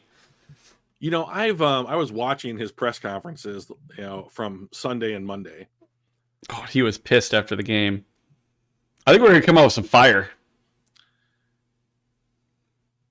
I would hope so. And they say like the best attribute in sports, like this is from Ted Lasso, is like have a memory like a goldfish. 10-second memory. Goldfish can't remember of all the creatures. I don't know how they know this, but like of all the creatures in all the kingdoms, the goldfish has the shortest memory. It's like 10 seconds or something like that. And like the point is you put it behind you and you bring your full focus to what you're doing in the present, right? Yeah. So have a memory like a goldfish. And like I get like Campbell very much exhibits that in these press conferences, like, hey, that's over. I don't want to talk about it. It doesn't matter now because it's in the past. But like nothing you can do about it. I would no one's going to be changing the outcome of the game at this point. Well, that's another thing. Like there's a lot of people out there that's like, hey, the NFL rule book allows for the commissioner to overturn a game. They will never do that. No. There would have to be proof and like legal issues involved for them to be like, well, this ref was on the take. Yeah. Well, and even then, I don't think you're going to get it because there was still 17 seconds that we would have had to kick off to Dallas. They could have run the kickoff back. Right. We don't know, right? Because it never happened. So it's not like was it Andres Galarraga for Detroit Tigers where he had the perfect game. And then the literal 27th batter, and the guy fucked up, called him safe, and it literally would have been the end of the game. There's no other like alternate scenarios because the next guy got out, but like, and that guy should have been out. There would literally no other alternative scenarios if he gets the call right. I think that commissioner should go back and change that because of that. Because of that whole thing. But you can't do that in this case for sure. And it just opens up this giant can of worms. Yeah, basically, like you're like resetting the line. Like, when is it okay? When is it not okay? And the NFL is never going to open that can of worms. No, as you said. So no. If baseball won't do it with 100% decision, we're not going to do it on a. Here's the thing that I also think the NFL won't do, and we're going to wrap up here pretty quick, but these kinds of situations that teams get into where the referees are deciding what's effectively like they have an undue influence at the end of a game. Brad Allen is wearing a mic. I mean, why not put body cams on these guys and have it be reviewable? Like one of the problems, and this, I'm not. They're all mic'd. Half of those guys are mic'd up. You got to know that there's stuff. Oh yeah. And I'm not blaming Campbell for this, but like the Lions didn't have a timeout, so they couldn't call timeout and then give the refs an opportunity to go and review the scenario, right? Even if it was reviewable, it's probably not. But like the NFL should probably institute some kind of rule change that gives them an avenue to have this get to the right, the appropriate outcome, right? Or the correct outcome, right? Because and like Brad Allen, his press statement after the game was 70 reported. If they, and like, so the talking heads were like, he's calling the Lions liars. But like Dan Skipper was like, I said nothing. And like by the time that Brad Allen ran over to the Cowboys defensive line, Skipper wasn't anywhere near him. Yeah. It was a mistake. He just needs to own up to it. Right. And so like when you make a mistake, the appropriate thing to do is to take responsibility and be accountable for that. And I think the accountability that I would like to see from the NFL, it should be investigated. I agree with Zakwa because it's been all season with this guy. This isn't just one instance. What I would like to see is some kind of rule change that like maybe it's not a timeout, but maybe it's something that like once a game, a team can say, you have to review this play. We are using, and it's not successful or unsuccessful. Doesn't the purple matter. Challenge flag, right? Basically like a purple the challenge. one that blinks. Right. Like you have to, we are forcing you to go back and look at that. And there are provisions when you use that particular kind of thing that say, what normally applies to a normal challenge isn't necessarily applicable to this. Who would you all rather play in the wild card, the Packers, the Rams? I don't want to play Packers, either one of 100%. those teams, but like Packers, not even close. I think the Packers are a more complete team than the Rams. So, I would want to play the Rams. But I wouldn't want to play Aaron Donald. I would run. Nobody on the Packers defense scares me like Aaron Donald does. They've got two potential like defensive rookie of the year quality players on that team as well. Their other defensive linemen just tied Aaron Donald for the most rookie sacks by a DT. I don't want that. Like, and as well as Puka Nacua and Cooper Kupp are playing. Stafford's playing. Fucking Kyron Williams has the second most amount of yards. And he missed 5 games. Like, no, thank you. I would much rather play a Jordan Love who has never been in the playoffs before with a far less star-studded roster. It's not even close.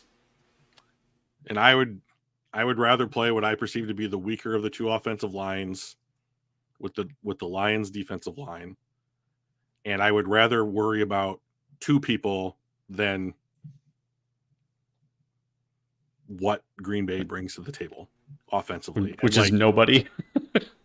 Okay, except that they won their 5 out of their last 6. Who are you worried about for Green Bay? The completeness of their team and their roster compared to the Rams.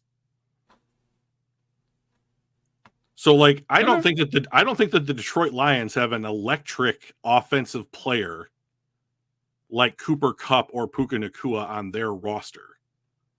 I think that they have good guys in their system. Like, no one looks at Sam Laporta, I don't think, and been like, huh, what an unbelievable talent. Like, this guy's just going to beat us with all of his athleticism like a Cooper Kupp will. Right. But I would rather rush Stafford, who, even though he is playing well right now, and you're right, has some playoff experience from his time with the Rams earlier in his career.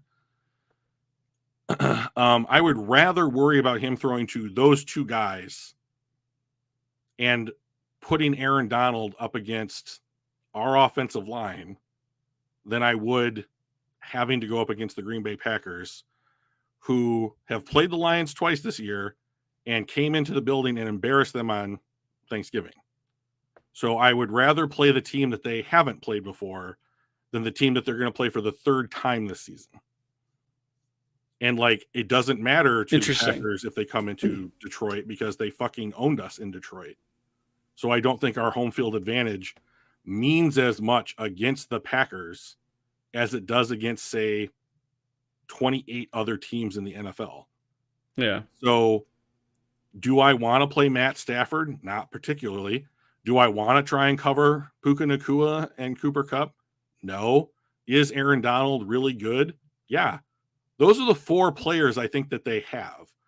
Like Kyron Williams. Kyron Williams has rushed for a lot of yards this year, and the Lions have the 4th best rush defense in the NFL. So strength on strength.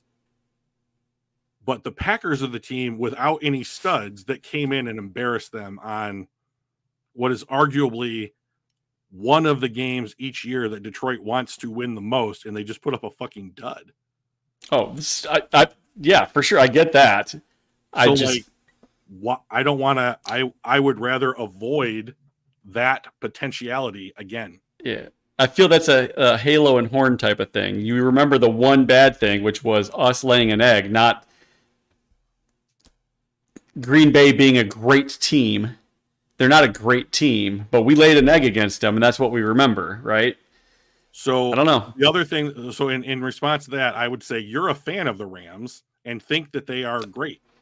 I've watched every game. I just don't think that they are as good as your opinion of them is. So, like, when I look at both rosters and I think, like, how many things do I have to worry about or, like, set up for? I think you have to set up for less with the Rams than you do the Packers, because you don't know where it's going to come from with the Packers, but you know where they're going on the Rams. Yep. Kyren Williams, good. You have a good run defense. Okay. I'll take that chance. Cooper Kupp and Puka Nacua seems tough. Matt Stafford playing well, yet has also led the league in interceptions numerous times and has the gunslinger mentality where it's like, I can fit the ball in there. And all it's going to take, I think, is to get some pressure on Matt, which I think you can do. And if he throws 2 picks in the game, which I don't think is crazy difficult for the Lions to pull off, the way that Iffy's playing, the way that Kirby Joseph is playing, I'll take the chances against 4 players than what I perceive to be the more complete roster. So, and especially a team that you haven't played yet this year. Yeah, I would take the team that has no real stars and a lot better than the team that's got. You don't know Matt Stafford? What's that? They don't know Matt Stafford? They know Matt Stafford, but they haven't played against Sean McVay only once, and they got blown out by him. So I guess, I don't know. Right there as far as like what they've done with the Packers, right? So, I mean, like, I don't know. The devil you know versus the devil you don't know kind of thing. Yeah, I don't want to play the devil you know. Like, if they had success twice against the Packers, which I feel is a worse team than the Lions. Yes. But, like, I think that this comes from the fact that you're a huge Matt Stafford fan and there's Matt Stafford colored glasses on. Sure. I think part of it is that, but also part of it is the fact that I think Los Angeles' roster is just better than. I disagree with your assessment that Green Bay's roster is better. Outside of Kyren Williams, Matt Stafford, Puka Nacua, Cooper Kupp, and Aaron Donald. And Tyler Higbee is a decent. He's not anything special. He's a decent tight end. Okay. Their offensive line is playing well. They've got one of the best offensive guards in the NFL. With Steve Avila, that they drafted. He's a rookie, but he's the 15th best guard in the NFL. Their tackles are getting better since they made some changes there. On the defensive side of the ball, they've got 2 rookies that are up potentially for defensive rookie of the year. They're playing at that level. Like, I literally see any of that in Green Bay. I see a quarterback that's half as good as Stafford. I see wide receivers that are half as good as either Puka Nacua or Cooper Kupp. They have a tight end. I don't even know who their tight end is. So it can't be too much better than Tyler Higbee if they're better at all. Like, offensively, I'm not afraid of Green Bay. Defensively, I'm also not particularly afraid of them. Right now, like, LA's record right now is 9-7, 8-7, or 8-8. I think they're 8-8 right now. Los Angeles is 9-7, and the Packers are 8-8. Okay, yeah, and the Packers beat LA, the game that that Brett Rippon played, and Cooper Kupp was out. I don't know. Los Angeles has a better record. They've played better teams. Their offense has been better. Their defense has been improving. Especially their secondary is not as good as their defensive line. Their run defense. I'm not afraid of Green Bay at all. I think we could beat them by 2 touchdowns. I'm not afraid of Los Angeles. I just think that, I think there's less to worry about. I mean, like, you can just focus in on what they're good at so much easier than you can on Green Bay. And I don't want to play the team that's going to play you the third time in that season. Yeah. As far as I'm concerned, has no fear of the Lions whatsoever. Yeah. So I would rather play the team that you don't have anything to be afraid of. Like they have nobody that, like, there's nothing to be afraid of in Green Bay. So you can just stop them. Which we couldn't do on Thanksgiving, though, to your point. They did. They kicked their ass. I mean, like, it's... No, we didn't do to them on Thanksgiving. We didn't stop them. Yeah. No, we did not. And, like, as much as I loathe to give him any credit for, like, Jordan Love has played really well. The last... I'm looking him up right now.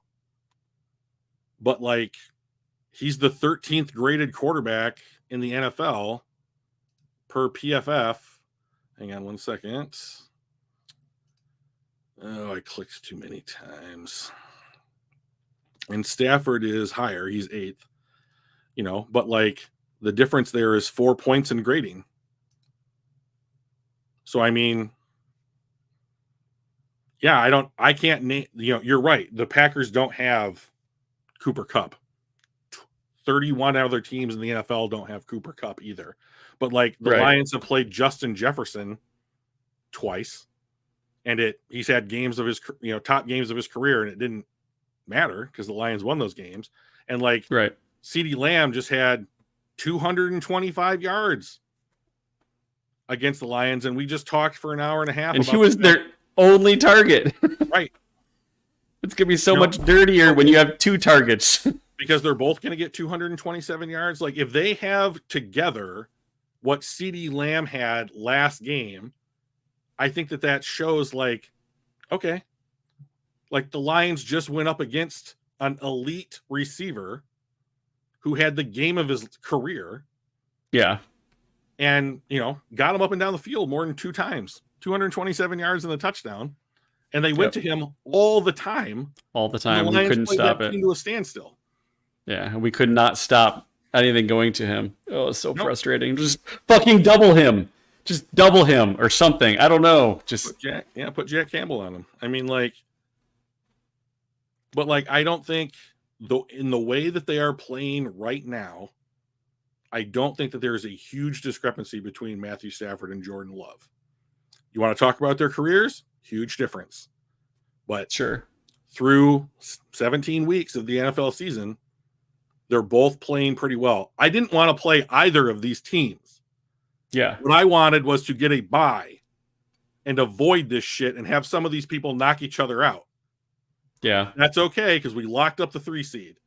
So, now there's like an 87% chance that we play the Rams, and the other 13% is the Packers. And I didn't want to. Is it just those 2? What about Tampa? No, you can't. Are they still a division winner? Oh. Did they lock up the division? Let me check. I'm on the standings page. The NFCs, they have not locked up. I think they play for the win because I think they play New Orleans this coming week. LA beat San Francisco. They will play this Dallas, and we play Green Bay.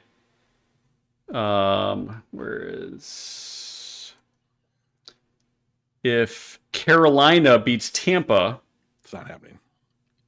Then New Orleans would get the 4th seed. And we would play. Actually, so if Carolina beats Tampa, the winner of the Atlanta versus New Orleans game would get the 4th seed, and Tampa would be out, and the Saints would be out. If Tampa wins, regardless of the Atlanta versus New Orleans, Tampa's the 4th seed. So Tampa has to beat Carolina, which they almost certainly will. Otherwise, if Carolina wins, if We can't possibly play any of those. So Right. it's either going to be LA or Green Bay. It'll come down to whether LA beats San Francisco in Week 18. Yeah, the answer to the question is I didn't want to play either of these teams. What I wanted was to Chicago could beat Green Bay and they wouldn't get in at all. What I wanted Chicago was beats Green Bay, they won't get in. So you play the Rams. So we would play the Rams. Seattle would play Dallas. Right. So what I wanted, what I thought was the best outcome for the team was to play Dallas to beat Dallas. Hopefully the Rams beat the 49ers because the 49ers don't need to do anything. They can rest their starters. Yeah. So the likelihood that the Rams beat San Francisco would go up, one would think. And then some of these teams would knock each other out. And then who knows? Maybe there's an injury. They have to come to Detroit. And maybe you avoid the super hot team in either Green Bay or LA, that's on your roster. And you get to play a Philadelphia team that doesn't look too good right now. Or Dallas that that you played super well at their place and now they're in yours. But but I don't think it's going to matter. I think Baltimore is going to win the Super Bowl. So, interesting. Spoken by a Baltimore fan. Although I think they're going to be in there for the AFC. Well, they locked up the 1 seed, and they have embarrassed the Lions, Dolphins, and 49ers so far this year. So, yeah, I don't know. Yeah, they're tough for the MVP. So, of all the teams in the NFL, I think that they are playing the best when it matters. I agree. Yeah. So these are the interesting scenarios. So if Seattle beats Arizona and Minnesota beats us, Chicago beats Green Bay, this is what we're looking at. And Carolina would have to be Tampa Bay. So Tampa Bay is probably going to win. They'll end up there. If Arizona wins, New Orleans gets there. So there's a few different things that can change. Green Bay beats Chicago, Green Bay gets in, or New Orleans does if they lose to Chicago. I don't think any of this changes. Doesn't. Hatters has said something interesting. He says, I want to play Green Bay, then Dallas, then San Francisco, then Baltimore. And my question is why? That's the easiest path. There's no way that's the easiest path. Well, I don't know how that structure would end up looking. If we play Green Bay first, I think they're the easiest in my opinion, they're the easiest of the group. Then that would mean, so let's go to, we beat them.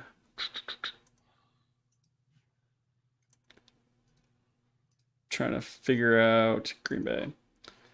So if we play Green Bay first, that means the Niners would have to beat LA. So we would, here, let me pop this back on the screen. So that means we would play Green Bay here. If he wants to play Dallas next, that means Dallas is beating LA. And then San Francisco will play the winner of these teams here. We would then play Dallas. And then presumably San Francisco, I would assume Philadelphia.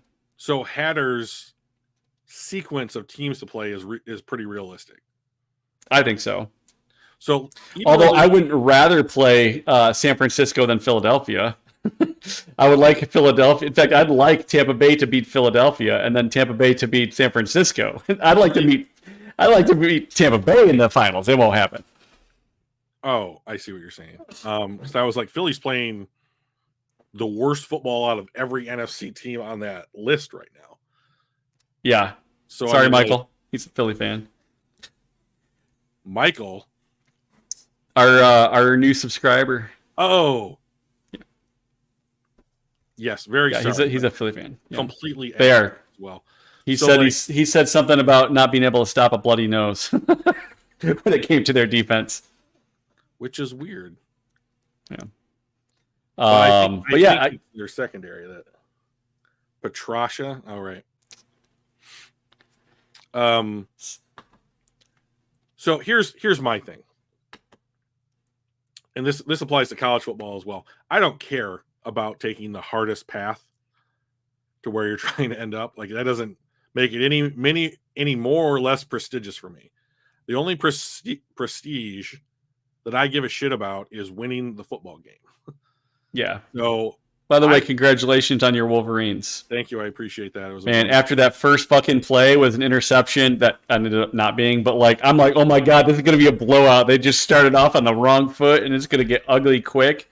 And then he was out of bounds and I'm like, oh, thank God. And it turned out to be a really good fucking game. Well, that's good. And I was very worried right then because Michigan has had a habit of shooting themselves in the foot, and especially in big moments. So, but I care more about the win than I do like the perception of the win. Yeah. So like if the Lions had to play Carolina and the AFC South to win the Super Bowl, fine by me. I don't care. A dub's a dub. I want the path of least resistance to the thing that I consider to be the thing that matters most in football, which is winning the Super Bowl, winning the national championship. So yeah, that's just me, because I don't go back and look at what was Kansas City's path to their second Super Bowl under Patrick Mahomes. I just don't care about that. Nobody does. Right. Nobody looks at the 1972 Dolphins and realize they had one of the easiest schedules in NFL history. It doesn't matter. They went 17-0. They won the Super Bowl, and that's the only thing anybody cares about, not the path. Yeah, 100%. So give me the path, right? Like, give me the easiest path that I can get.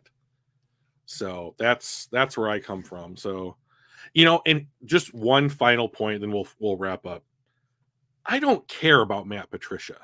Did I hate him? And was it Dan? It's not Dan Quinn. It's Bob Quinn, right? Bob. Yeah. Thank you. So, were they bad for the franchise? Yup. They're not a part of it anymore. Like, let go of your anger. Like things have not gone well. I don't know what Bob Quinn's doing currently in life. And I know that Matt Patricia went back to New England, as all New England assistants do when they fail as head coaches. And then, because, is Josh McDaniels the offensive coordinator of the New England Patriots next year? Yeah. Probably, right? So, yeah. And then he got this job in Philly, and I don't respect the dude, but let go of it. Not that Hatters is, I'm not trying to hate on Hatters or his opinion here, but don't let you see a lot of it on social media all the time. Sure do. You sure do see a lot of it. That's absolutely correct. But don't let this guy continue to make you unhappy or upset or whatever. Let go of that. Live rent free in your head. Exactly. Let go of these guys so that you don't have to feel this way about them anymore. They can't hurt us anymore. Yeah. And just as an FYI, Bob Quinn is a senior executive consultant for the Cleveland Browns at this point. Boy, the Cleveland Browns have played pretty well under some difficult circumstances this year. Just saying. The first time in 70 years. So probably not. First time in 70 years that Detroit and Cleveland both had a 10-win season. Yeah. 70 years. There's a reason why Cleveland's team nickname was the Factory of Sadness. It's just the coldest nickname ever. Just a thing that continues to produce something that nobody wants. It's just really bad. Anyways, Mike, take it away. All right, yeah, well, let's do this. We're gonna be live every Tuesday. Hopefully next Tuesday will be yet another Victory Tuesday. Like, comment, subscribe to the channel. Tell your friends. Drew, I'm thinking we should maybe do a live stream for the next game. I talked to Brian, my buddy Brian, and he said that he'd be down with it as long as it wasn't a Sunday night game, which it looks like it's 1 o'clock on Sunday. You can be around? I have to miss. I can't. I have I do dinner with the family Sundays at 1. So gotcha. All right. That was why. So I texted you and I was like, hey, can you do the Dallas game? Kind of last minute. And you were like, can't. We're doing Christmas with the side of the family. Christmas. So I also have a family commitment. So I suppose I'll allow it. Thank you. So otherwise, we'll catch up. Brian and I might still do it. I don't know. I think we're gonna hang out. So anyway, next Tuesday though we'll be back on like normal. Hopefully with a W in our column. Would be great. That would be great. All right, guys. That's all we got for today. We got double your pleasure tonight. 2 hours. You guys are so lucky. All right. I will talk to you later, man. See you guys. See ya.